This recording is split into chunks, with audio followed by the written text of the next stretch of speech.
आज दिसंबर की 12 तारीख है और आज की इस वीडियो में हम लोग बात करेंगे बहुत ही कलरफुल इस एक पौधे के बारे में, कोलियस के बारे में।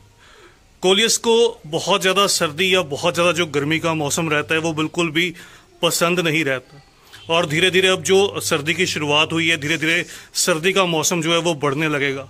लगभग सभी एरियाज में जो टेम्परेचर है वो बिल्कुल डाउन रहने लगेगा, कह सकता हूँ कि फ्रीजिंग पॉइंट के आसपास भी चला जाएगा। उस समय पर इस पौधे को क्या खास केयर चाहिए होगी, किस जगह पर इसको प्लेस करना सही रहेगा। और बहुत से कमेंट्स आते हैं कि इस तरह से इस पौधे को जो है वो घना या बुशी बनाया जाए, इसकी कटिंग किस तरह से ग्रो करनी चाहिए, ये सब इसी वीडियो में शेयर करूंगा। जैसे कि आप सब दोस्त जानते हैं, कोलियस में नर्सरीज पर इस समय पर विंटर के खास कह सकता हूँ कि विंटर के मौसम में जब सर्दी की शुरुआत होती है, बहुत से आपको कलरफुल जो वैरायटीज हैं वो नजर आती हैं। कोलियस में बहुत डिफरेंट कलर्स नजर आते हैं। जो मेरे दोस्त क्रोटॉन के पौधे को अफोर्ड नहीं कर सकते, उनके लिए ये एक बेहतरीन वैरायटी है कोलियस की। ये आपके गार्डन को एक बिल्कुल कलरफुल लुक देता है और बहुत तेजी से, बहुत जल्दी से ग्रो करने वाला एक प्लांट भी है।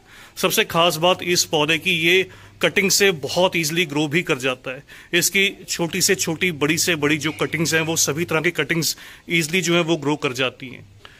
इस पौधे को अच्छी ग्रोथ के लिए कोई बहुत बड़े पॉट की रिक्वायरमेंट नहीं रहती। आप इसको छोटे और बड़े सभी तरह के गमलों में ग्रो कर सकते हैं। इसको आप 6 से लेकर 10 या 12 इंच के गमले में ग्रो कीजिए। उन गमलों में ये पौधे बहुत अच्छे से ग्रो करते हैं। बहुत ज़्यादा खाद या मिट्टी इन पौधों को नहीं चाहिए होती। आप इन पौधों को बिल्कुल ऐसी सॉइल दीजिए जो वेल ड्रेन्ड रहे। इसके मिट्टी के यूज के मैं कह सकता हूँ कि आप एक हिस्सा खाद, एक हिस्सा मिट्टी और एक हिस्सा जो बजरी या सैंड का इस्तेमाल कीजिए। उस तरह की पॉटिंग मिक्स में ये प्लांट जो है वो बहुत अच्छे से सर्वाइव करते हैं। इन पौधों को घना बनाने के लिए इनकी जो टाइम टू टाइम है, या तो वो पिंचिंग की जाती है या फिर जो स्टेम्स कुछ इस तरह से प्लांट की शेप से बाहर निकल जाती हैं। जैसे इस तरह से देखिए आप, एक प्लांट ये स्मूथ शेप में है, जो स्टेम ऊपर की तरफ बाहर निकल जाएगी, इस स्टेम को मैं यहाँ से नीचे से कट कर लूंगा। इस तरह से कट करने पर इसकी जो कटिंग्स हैं वो इजिली ग्रो भी कर जाएंगी।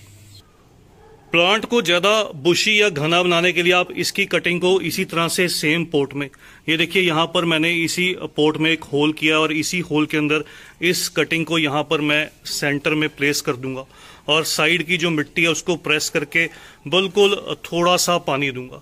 तो आप नोटिस करेंगे अगले 4 से 5 दिन में ही ये जो प्लांट है, ये नया जो हमने कटिंग को ग्रो किया है, ये बहुत इजीली जो है वो ग्रो होना स्टार्ट हो जाएगी। बस इन पौधों को सेमी शेड में ग्रो कीजिए। विंटर में हालांकि आप फुल सन में भी ग्रो कर सकते हैं, वहां पर भी इजीली ग्रो होंगे, लेकिन जैसे ही बहुत ज्यादा गर्मी का मौसम आता है, इन पौधों को आप इनडायरेक्ट सनलाइट या सेमी शेड में ग्रो कीजिए। अब बात करते हैं बहुत ज्यादा सर्दी के मौसम में इन पौधों को किस तरह से बचाना चाहिए। जोन से एरियाज में टेम्परेचर फ्रीजिंग पॉइंट के आसपास चला जाता है, उन एरियाज में इन पौधों की किस तरह से देखभाल की जाती है। उन एरियाज में आपको इन पौधों को सर्दी के समय पर इंडोर या फिर शेडेड प्लेस में शिफ्ट करना है, जहां पर इनको फॉग का असर इन पौधों पर ना हो, नहीं तो इनकी जो पत्तियां हैं वो जलने लगेंगी और आप नोटिस करेंगे धीरे धीरे इनकी नीचे की सभी जो लीव्स हैं वो गिरने भी लगेंगी, वो मुरझाने लगेंगी, वो खराब होने लगेंगी। इसलिए उस मौसम से इस पौधे को बचाने के लिए आप इस पौधे को जो है वो शेडेड प्लेस में या फिर इंडोर शिफ्ट कर लीजिए। जैसे ही धूप दिखाई दे उस समय पर आप इन पौधों को फिर से बाहर लेकर आइए और पानी तभी दीजिए उस मौसम में जब मिट्टी हल्की सी आपको ऊपर से थोड़ी सी ड्राई दिखे। वैसे नॉर्मली अगर बात करें तो इन पौधों को थोड़ा सा मॉइस्चर पसंद रहता है, हल्का सा मॉइस्चर मिट्टी में इन पौधों को पसंद रहता है। लेकिन सर्दी के मौसम में अगर आप थोड़ी सी भी ओवर वाटरिंग कर देंगे तो इन पौधों का पहले से ही स्ट्रेस में होने की वजह से ये पौधे जो है वो रूट रोट होने लगेंगे। बात करूं अगर खाद या फर्टिलाइजर की, तो इन प्लांट्स को अच्छी ग्रोथ के लिए जब